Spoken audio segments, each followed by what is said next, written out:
All right, good Monday morning. All right, we're going to talk about sake. Ooh. Do you like sake? I don't think I've ever had it, honestly. Really? Yeah. I've had it. It's fine. You know, it's fine with like sushi or whatever. Yeah.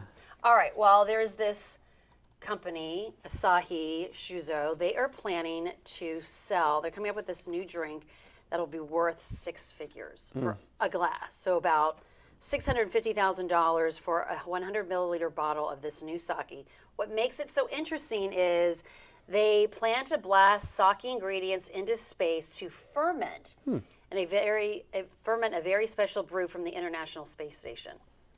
So it's going to be fermenting at the International Space Station, and but the brewer says it isn't sure what will happen in space. So they're really not sure how that'll what it'll do.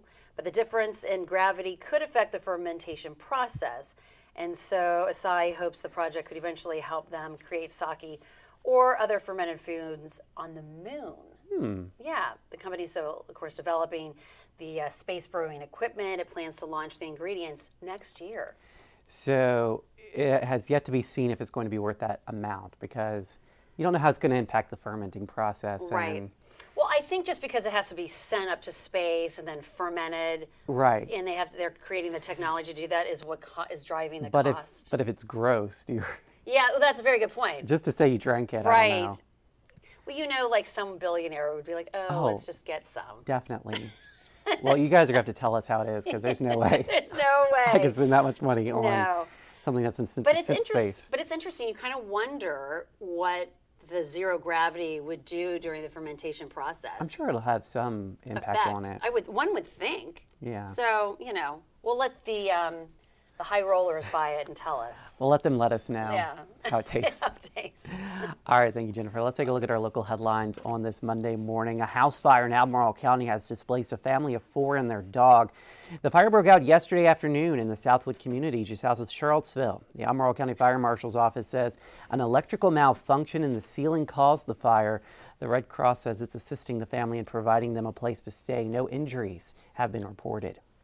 Lumber from trees cut down on UVA grounds in downtown Charlottesville is being sold. The university's reuse store held a pre-sale over the weekend. UVA's sawmilling program has been using the lumber for various projects and improvements. The wood needs to be dried out before it can be used for these projects, but it's worth it if you want a piece of UVA in your carpentry project. Well, teachers filled their shopping carts at the Fashion Square Mall Sunday with donated gifts for the Christmas season. The toy lift is a treasured tradition for some. When they arrive, teachers are given the name of the child and their Christmas list, and then they go from store to store finding the items before the gifts are packaged and loaded up on buses for delivery. And Once Upon a Find Crozet is helping kids in the community this holiday season. The Vintage Kids pop-up shop will be donating 140 stuffed animals to a nonprofit for a teddy bear brigade. The stuffed animals are lightly used and will be shipped to children worldwide. Owners Kate and Tori Butler say this is their largest stuffed animal donation ever. Pretty cool stuff. Yeah, good stuff. A little excitement over the weekend. Yeah, a little bit of snow, some sleet, freezing rain. It's going to be a warm start to the week. We were only in the 30s this weekend. We'll start to warm up today. Be concerned and watch out for the drizzle and fog. We still could see a stray shower later, but temperatures will warm up to about 50. And then tomorrow, clearing sky, milder, 65. Another round of rain on Wednesday with temperatures in the middle 50s. And then we'll start to cool down for the late week. Thursday, mostly sunny, 49. We'll get up to 45 on Friday. A little colder this weekend, sunny on Saturday, 41, and mid-30s with sunshine on Sunday. Looks like things will gradually start to warm next week as we get closer to Christmas with upper 40s and middle 50s around Christmas Day. Yeah, we got a little taste of winter over the weekend. Yeah. I'm sure people are wanting some more, but they're going to have to wait a little bit longer. Yeah. Let's just keep our fingers crossed. Yeah.